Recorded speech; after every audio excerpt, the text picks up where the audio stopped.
तो चलिए सीधे मुद्दे पर आते हैं। हम सब ने वो महसूस किया है ना? चाबी घुमाई, स्टार्टर का बटन दबाया और कुछ नहीं, सिर्फ खामोशी। आज हम उसी खामोशी के पीछे की साइंस को समझने वाले हैं और आपकी मोटरसाइकिल के इलेक्ट्रिकल सिस्टम के सारे राज खोलने वाले हैं। ये वो एक सवाल है जो हर राइडर के दिमाग में कभी ना कभी जरूर आता है। क्या बैटरी डाउन है, कोई तार ढीला हो गया है, या फिर मामला कुछ और ही गंभीर है? देखिए, जवाब अक्सर तारों, कॉइल्स और सिग्नल्स की एक छुपी हुई दुनिया में होता है, और आज हम उसी दुनिया पर रोशनी डालने वाले हैं। तो हमारा सफर इन 4 हिस्सों में होगा। पहले हम समझेंगे जीवन की चिंगारी यानी स्पार्क को। फिर हम देखेंगे कि एक इलेक्ट्रिकल जासूस बनने के लिए क्या चाहिए। उसके बाद हम तारों की भाषा सीखेंगे और आखिर में रख रखाव के नियमों की बात करेंगे जो सबसे जरूरी है। तो शुरुआत करते हैं बिल्कुल ग्राउंड जीरो से। आपके बाइक का इंजन जिंदा कैसे होता है? ये सब एक बहुत ही छोटा लेकिन जबरदस्त पावरफुल इलेक्ट्रिकल स्पार्क से शुरू होता है।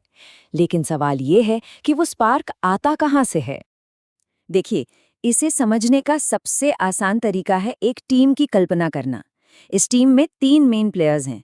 एक है दिमाग जो सारे फैसले लेता है, एक है मांसपेशी या मसल जो असल में काम करता है, और एक है दिल जो पूरे सिस्टम को एनर्जी देता है। जब ये तीनों मिलकर काम करते हैं तभी इंजन में जान आती है। तो इस टीम का दिमाग है सीडीआई यूनिट, मतलब कैपेसिटर डिस्चार्ज इग्निशन। ये एक छोटे से कंप्यूटर जैसा है जिसका सिर्फ एक ही काम है, बिल्कुल सही मिलीसेकंड पर यह फैसला लेना कि स्पार्क प्लग को कब फायर करना है।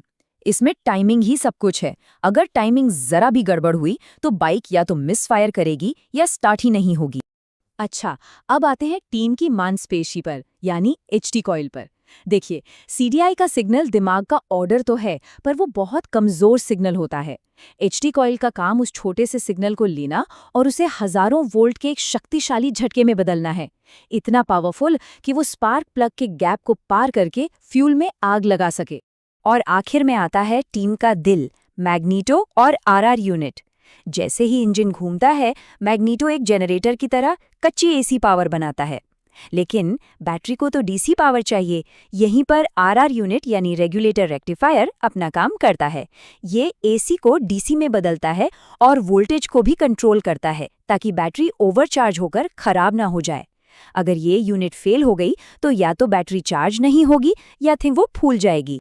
तो संक्षेप में पूरी कहानी ये है, मैग्नीटो ने पावर बनाई, आरआर यूनिट ने उसे बैटरी के लायक बनाया, सीडीआई ने दिमाग लगाकर सही टाइम बताया और एचटी कॉइल ने अपनी पूरी ताकत से एक जोरदार स्पार्क पैदा कर दिया। देखा कितना शानदार टीम वर्क है। ठीक है, तो ये टीम काम कैसे करती है ये तो हमें समझ आ गया। लेकिन जब इस टीम वर्क में कोई गड़बड़ हो जाए, यहीं से हमारी जासूसी शुरू होती है। आपको कोई महंगे गैजेट्स या बहुत औजारों औजारों की जरूरत नहीं है। सच पूछें तो आपका सबसे भरोसेमंद साथी और सबसे बड़ा हथियार है ये छोटा सा डिवाइस, एक मल्टीमीटर। ये आपकी आंखों की तरह है जो आपको तारों के अंदर की उस दुनिया को देखने में मदद करता है जो अदृश्य है। ये आपको बताएगा कि करंट कहाँ बह रहा है, कहाँ रुक गया है और कौन सा पार्ट ठीक से काम नहीं कर रहा। मल्टीमीटर से हम मेनली 2 टेस्ट करते हैं। पहला है कंटिन्यूटी टेस्ट। ये बहुत सिंपल है, बस ये चेक करना कि तार कहीं से टूटा तो नहीं है, रास्ता साफ है या नहीं। दूसरा और ज्यादा जरूरी है रेजिस्टेंस टेस्ट। इसे ऐसे समझिए कि आप चेक कर रहे हैं कि बिजली के रास्ते में कितनी रुकावट है। हर पार्ट की एक नॉर्मल हेल्दी रुकावट होती है। अगर रुकावट बहुत ज्यादा या बहुत कम है, मतलब पार्ट में कुछ गड़बड़ है। तो अब आपके पास टूल है और आपको पता है कि कौन से टेस्ट करने हैं। लेकिन जो रीडिंग आ रही है वो सही है या गलत, ये कैसे पता चलेगा? इसका जवाब आपकी बाइक की सर्विस मैनुअल में छुपा है। देखिए, मैनुअल के अंदर आपको ऐसी एक टेबल मिलेगी। इसे कहते हैं स्टैंडर्ड वैल्यूज की लिस्ट। ये बेसिकली आपकी आंसर की है।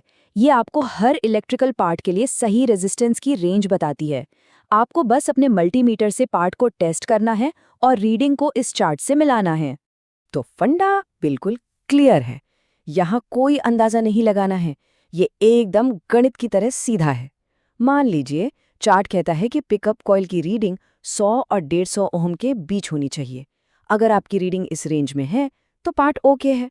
अगर रीडिंग 50 या 300 आ रही है तो मतलब पार्ट खराब है, उसे बदलना पड़ेगा, बस इतना ही आसान। और आपकी जासूसी को और भी आसान बनाने के लिए मैन्युफैक्चरर्स तारों को कलर कोड करते हैं। ये एक सीक्रेट भाषा की तरह है, जिसे एक बार सीख लिया तो कभी नहीं भूलेंगे। हरा तार हमेशा ग्राउंड या अर्थ होता है। लाल तार मतलब सीधा बैटरी से आने वाला पॉजिटिव करंट। काला तार वो पॉजिटिव करंट है जो चाबी ऑन करने के बाद आता है।